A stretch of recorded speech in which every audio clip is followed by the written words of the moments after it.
Сәлеметсіңдер ме балалар? 48-ші сабақты талқылаймыз.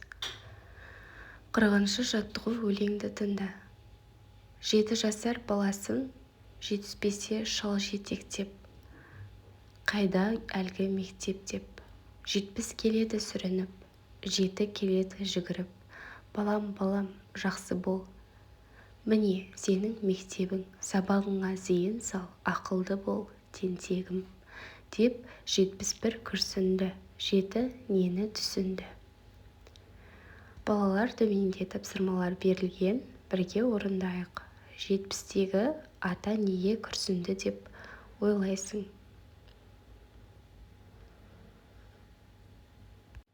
Ата өзінің балалық шағын есіне алды. Енді өзі қартайған, бірақ баласының өмір жолы енді басталып келеді. Сол үшін толқып күрсінді. Бала түсінді ме оны? Бала әзірге толық түсінген жоқ, бірақ уақыт өте келе атасының сол күрсінісін, өмір тәжірибесін түсінетін болады.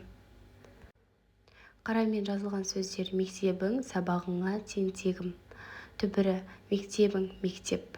Сабағыңа, түбірі: сабақ. Тентегім, түбірі: тентек.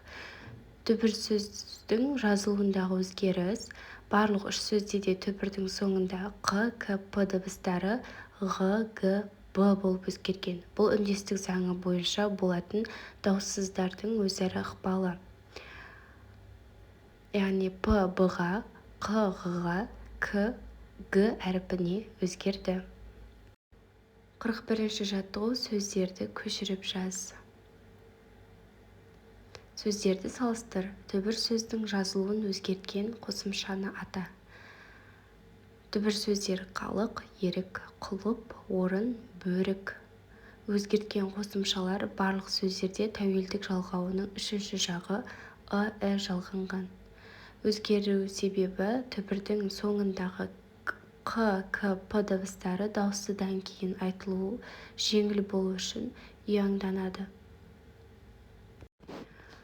Мысалы, қалық қалқы.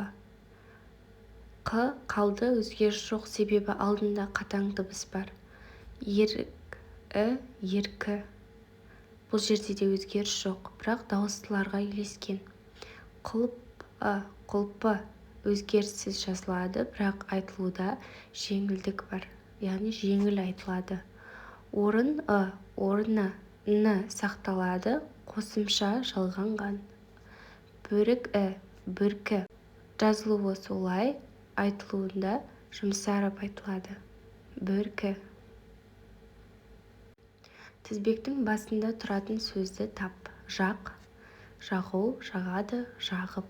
Тік, тігу, тігеді, тігіп. Тақ, тағу, тағады, тағып. Түбір сөздерді қатыстырып сөйлем құра. Жақ: ағам кешке пешке от жақ деді. Тік: әжем маған көйлек тік деп тапсырма берді. Тақ: анам маған мойныма алқа тақ деді. Міне осылай түбір сөздерден сөйлем құрастырсақ болады екен балалар. 43-ші жаттығу: сөйлемдерді мәтін шығатындай ретпен жаз.